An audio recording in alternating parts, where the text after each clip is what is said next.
ಬಾರಮ್ಮ, ನೀನು ಹೋಗಿ ನೀರು ತೆಗೆದುಕೊಂಡು ಬಾ. ಅತ್ತಿಗೆ, ನಾನಿನ್ನು ನೀರು ತರ್ಕೊಂಡು ಬರಲಿ. ಆಯ್ತಮ್ಮ, ನೀರು ತೆಗೆದುಕೊಂಡು ಬಾ. ಆಗಲೇ ಅತ್ತಿಗೆ. ಅಮ್ಮ ತಾಯಿ ಜಗನ್ಮಾತೆ, ನೀನೆಂತ ವರ್ಣಿಸಲಿ ನಾನು. ನಿನ್ನದೆಂತ ಮಹಿಮೆ, ನಿನ್ನದೆಂತ ಲೀಲೆ. ಶಿಷ್ಟರನ್ನು ಈ ರೀತಿ ಶಿಕ್ಷಿಸಿ ದುಷ್ಟರನ್ನು ರಕ್ಷಿಸುವಂತ ಮಾತೆ ನೀನು. ಸಂಸಾರದಲ್ಲಿ ಎಂಥ ತೊಂದರೆ ಬಂದರೂ ಕೂಡ ಎಲ್ಲವನ್ನು ಪಾರು ಮಾಡುವ ಮಹಾತಾಯಿಯಮ್ಮ ನೀನು. ಸೀತಾ, ಒಬ್ಬಳೇ ಏನೇ ವಿಚಾರ ಮಾಡುವಂತೆ ಕಾಣುತ್ತದೆ. ಏನಿಲ್ಲ ರೀ, ಬನ್ನಿ ಸ್ವಾಮಿ. ಈಗ ಬಂದ್ರ ಸ್ವಾಮಿ? ನೀವು ಹೋದ ಕೆಲಸ ಏನೈತೆ ಸ್ವಾಮಿ? ಸಾಹುಕಾರ ಯಾಕೆ ನಿಮ್ಮ ಶ್ರೀಮಂತರ ಏನಾದ್ರು ಅಂದ್ರೇನ್ರಿ? ಹೇಳಿ ಸ್ವಾಮಿ, ಹೇಳಿ. ಮಕ ಸಾಪಕ ಮಾಡಿಕೊಂಡು ಬರುದು ಒತ್ತಟ ಇರಲಿ ಸೀತಾ.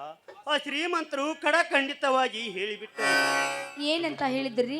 ನಿಮ್ಮ ತಂದೆ ಮಾಡಿದ ಸಾಲ ಒಟ್ಟು ತೀರಿಸು ಅಂತ. ಅಲ್ಲ ರೀ, ನೀವೇ ಹೇಳಿದ್ರಲ್ಲ ಸಾಲವೆಲ್ಲ ತೀರಿಸಿದ್ದೇವೆ, ಎಲ್ಲ ಚೊಕ್ಕಾಗಿದೆ ಅಂತ. ಈಗ ಮತ್ತೆ ಸಾಲ ಇದ್ದಂತ ಹೇಳ್ತಾ ಇದ್ರಲ್ಲ ರೀ ನೀವು. ಹೇಳಿದ್ದು ನಿಜ, ಆದ್ರ ಅವ್ರ ಹತ್ರ ಇನ್ನೂ 7,000 ಸಾಲವಿದೆ. ನನಗೆ ಒಂದು ತಿಳಿದಂತೆ ಆಗಿದೆ.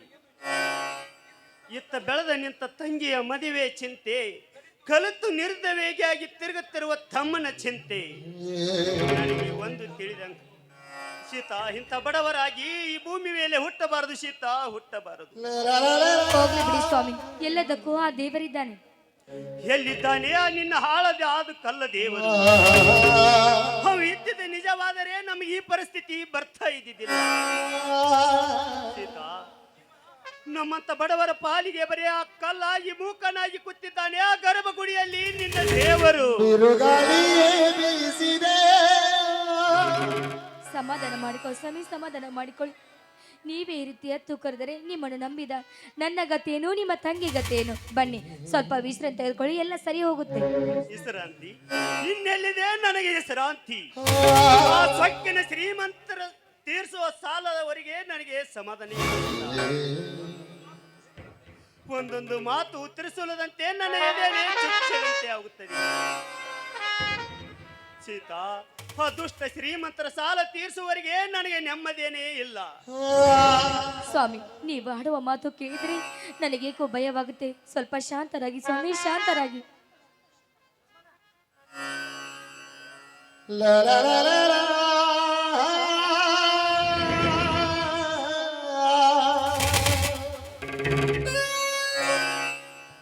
ಅಣ್ಣ, ಆಘಾತವಾಯ್ತಣ್ಣ, ಆಘಾತವಾಯ್ತು. ನಮ್ಮ ಹೊಲದಲ್ಲಿ ಇಟ್ಟ ಸುರಪಾನ ಚೀಲಗಳನ್ನು ಯಾರೋ ಕಳು ಮಾಡಿಕೊಂಡು ಹೋಗಿ. ಲಕ್ಷ್ಮಣ, ಕೈಗೆ ಬಂದ ತುತ್ತು ಬಾಯಿಗೆ ಬರಲಿಲ್ಲಲ್ಲಪ್ಪ. ಇದ್ದ ಕಾಳವನ್ನು ಮಾರಿ ಆ ಶ್ರೀಮಂತರ ಸಾಲವನ್ನು ತೀರಿಸಿದ್ರೆ ಆಯ್ತಂತ ಬಂದರಿ, ಆ ಇದ್ದ ಕಾಳವನ್ನು ಕದ್ದು ಬಿಟ್ಟರ ಖದೀಮರು. ಜೀವನದಲ್ಲಿ ತಿಳಿದುಕೊಂಡದೇ ಬೇರೆ, ನಡೆಯುವುದೇ ಬೇರೆ. ಅಯ್ಯೋ ದುರ್ದೈವೇ.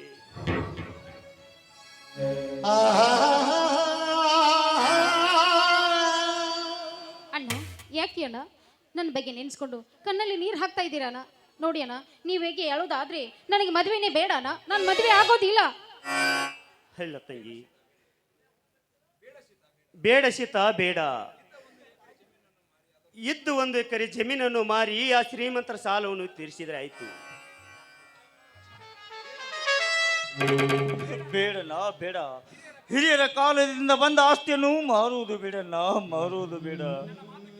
ನನ್ನ ಮಾತು ಕೇಳುವುದಿದ್ದರೆ ನನ್ನದೊಂದು ಮಾತು ಕೇಳುತ್ತೇನೆ ಅಣ್ಣ. ಏನು ಕೇಳು ಲಕ್ಷ್ಮಣ, ನಿನ್ನ ಮಾತಿಗೆ ಎಂದಾದರೂ ವಿರುದ್ಧವಾಗಿ ನಡೆದಿದ್ದೀನಿ? ಅದೇನು ಇಲ್ಲಣ್ಣ. ನನ್ನ ಸಲುವಾಗಿ ಹಗಲಿಲು ಕಷ್ಟಪಟ್ಟು ದುಡಿದು ದೊಡ್ಡವನಾಗಿ ಮಾಡಿದೆಯಾ, ನನ್ನನ್ನು ವಿದ್ಯಾವಂತನಾಗಿ ಮಾಡಿದೆಯಾ. ನಾನು ಕಲಿತ ಪ್ರತಿಫಲಕ್ಕಾಗಿ ಆ ದೇವರು ಒಂದು ನೌಕರಿಯನ್ನು ದೊರಕಿಸಿದ. ಅಣ್ಣ, ನಿನ್ನ ಕಷ್ಟವನ್ನು ನೋಡಿ ಮನೆಯಲ್ಲಿ ಋಣಕ್ಕಳು ತಿನ್ನುವುದು ನನ್ನಿಂದ ಆಗದು. ಅದಕ್ಕಾಗಿ ಆ ಶ್ರೀಮಂತರ ಮನೆಯಲ್ಲಿ ಜೀತಳಾಗಿ ದುಡಿದು ಸಾಲವನ್ನು ತೀರಿಸುತ್ತೇನಲ್ಲ. ಏನಂದೆ?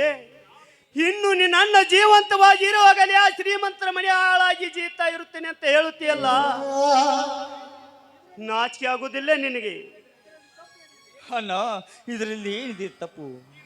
ನಿನ್ನು ದುಡಿದು ತಂದು ಹಾಕುವ ಕುಳು ತಿನ್ನುಕೊಂತೂ ಮನೆಯಲ್ಲಿ ಬೀಳುವಂತೀಯ ಅಣ್ಣ. ನನ್ನಿಂದ ಆಗದು ಅಣ್ಣ, ನನ್ನಿಂದ ಆಗದು. ನಿನ್ನನ್ನು ದುಡಿಲೇಕೆ ಹಚ್ಚಬೇಕಾದರೆ ನಾನು ಎಂದೋ ಹಚ್ಚುತ್ತಿದ್ದೆ. ತಾಯಿ ತಂದಿನ ಕಾಣದ ಪ್ರೀತಿಯನ್ನು ನಿನ್ನನ್ನು ಹೂವಿನಂತೆ ಜೋಪಾನ ಮಾಡಿದೆ. ನನ್ನ ತಮ್ಮ ಒಬ್ಬ ದೊಡ್ಡ ಸಾಹೇಬನಾಗಲಿ ಅಂತ ನಿನ್ನ ಕಲಿಸಿ ವಿದ್ಯಾವಂತನ ಮಾಡಿದೆ. ಇದನ್ನು ನೀನು ಕಲಿತ ಬುದ್ಧಿ. ಈಗ ನೌಕರಿ ಸಿಗದಿದ್ದರೆ ಏನಾಯ್ತಪ್ಪ? ಇನ್ನೂ ಸ್ವಲ್ಪ ಪ್ರಯತ್ನ ಮಾಡು, ಎಲ್ಲಾದರೂ ನೌಕರಿ ಸಿಕ್ಕೇ ಸಿಗುತ್ತದೆ. ಅದನ್ನ ಬಿಟ್ಟು ಈ ನಿನ್ನ ಅಣ್ಣನ ಜೊತೆ ದುಡಿತೇನಂತ ಹೇಳುತ್ತೀಯಲ್ಲ ಹುಚ್ಚು ಹುಡುಗ. ನೀನೊಬ್ಬ ದೊಡ್ಡ ಸಾಹೇಬನಾಗ್ತೀಯ ಅಂತ ಕನಸು ಕಂಡಿದ್ದಿ. ನೀನೊಬ್ಬ ದೊಡ್ಡ ಸಾಹೇಬನಾಗಿ ನಿನ್ನ ತಂಗಿಯ ಶಿಲ್ಪ ಮದುವೆ ಮಾಡ್ತೀಯ ಅಂತ ತಿಳ್ಕೊಂಡಿದ್ದಿ. ಅಯ್ಯೋ ದುರ್ದೈವಿ. ಅಣ್ಣ ನೋಡಿ ಅಣ್ಣ, ನನ್ನ ಮದುವೆ ಬಗ್ಗೆ ನೀವಿಷ್ಟೊಂದು ಚಿಂತಾಕಾಂತರವಾಗಿ ಎದ್ರಲ್ಲಣ್ಣ. ಬೇಡ ಅಣ್ಣ, ನನಗೆ ಮದುವೆನೇ ಬೇಡ ಅಣ್ಣ. ಯಾಕೆಣ್ಣ ನೀವು ಈ ರೀತಿ ಮಾತನಾಡೋದನ್ನು ನೋಡಿದ್ರೆ ನಿಮಗೆ ಇಷ್ಟು ಬೇಗ ನಾನು ಬೇಡವಾದ್ನೇನಣ್ಣ? ಅತ್ತಿಗೆ ನೀವಾದ್ರೂ ಹೇಳಿ ಅತ್ತಿಗೆ. ಹಂಗಲ್ಲಮ್ಮ, ಹೆಣ್ಣು ಒಂದಿಲ್ಲ ಒಂದು ದಿನ ತವರು ಮನೆಯನ್ನು ಬಿಟ್ಟು ಗಂಡನ ಮನೆಗೆ ಹೋಗಲೇಬೇಕು. ಅವಾಗ ಹೆಣ್ಣಿಗೆ ಸಮಾಜದಲ್ಲಿ ಗೌರವ ಇದೆ ಅಮ್ಮ, ಗೌರವ ಇದೆ. ಅಂದ್ರೆ ಏನಣ್ಣ ನಿನ್ನ ಮಾತಿನ ಅರ್ಥ? ಹಾಗೆಲ್ಲ ಮಾತನಾಡಬೇಡಣ ಅತ್ತಿಗೆ. ಬೇಗ ಹೇಳಿ, ನೀವಾದ್ರೂ ನನ್ನ ಮನೆ ಬಿಟ್ಟು ಹೊರಗೆ ಹಾಕ್ಬಿಡೆ ಅತ್ತಿಗೆ. ಹೇಳಿ ಅಣ್ಣನಿಗೆ ನೀನಾದ್ರೂ. ಹೌದು ಶಿಲ್ಪ, ಇವತ್ತಿಲ್ಲ ನಾಳೆ ನೀನು ಮದುವಾಗಿ ಗಂಡನ ಮನೆಗೆ ಹೋಗಬೇಕಾದದ್ದು ಅಲ್ಲ ರೀ. ಈ ವಿಚಾರ ಈಗೇಕೆ? ಇದನ್ನು ಹೋಗ್ಲಿ ಬಿಡಿ.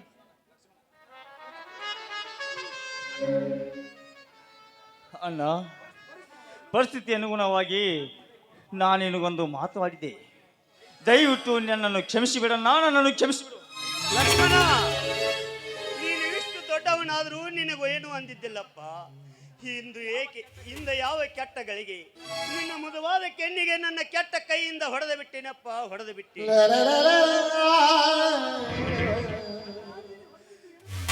ಅಣ್ಣ, ನೀನು ಹೊಡೆದು ಏನೂ ತಪ್ಪಿಲ್ಲ ಅಣ್ಣ. ಇಂದು ಪೊಲೀಸ್ ಖಾತೆಗೆ ಅರ್ಜಿ ಕರೆದಿದ್ದಾರೆ. ಅದಕ್ಕೆ ನಾನು ಹೋಗಿ ಅರ್ಜಿ ಹಾಕಿ ಬರ್ತೇನೆ. ಅತ್ತಿಗೆ ಅಣ್ಣ ಇಬ್ಬರು ಆಶೀರ್ವಾದ ಮಾಡಿ. ಹೇಳಪ್ಪ, ಆ ದೇವರು ನಿನಗೆ ನೌಕರಿ ಒಂದು ದಯಪಾಲಿಸಲಿ. ಅತ್ತಿಗೆ ಅಣ್ಣ ನಾನು ಅರ್ಜಿ ಹಾಕಿ ಬರ್ತೇನೆ. ಹಾ ಲಕ್ಷ್ಮಣ, ಹೋಗಿ ಬೇಗನೆ ಬಂದು ಬಿಡಪ್ಪ. ಆಯ್ತು ಅತ್ತಿಗೆ. ಆಯ್ತು ಅಣ್ಣ, ಬೇಗ ಹೋಗಿ ಬಾರಣ್ಣ. ಶಿಲ್ಪ ನಡೆಯಮ್ಮ, ನಾಳೆ ಬೇಗನೆ ಎದ್ದು ಕಾಲೇಶ್ವರ ದೇವಸ್ಥಾನಕ್ಕೆ ಹೋಗ್ಬೇಕು ರೀ. ನೀವು ಕೂಡ ಬರಬೇಕು. ಅಯ್ಯೋ ಅಣ್ಣ ಬೇಗ ಹೋಗ್ಬಿಟ್ಟ. ನಡಿಯಕ್ಕೆ ಅತ್ತಿಗೆ ಹೋಗೋಣ.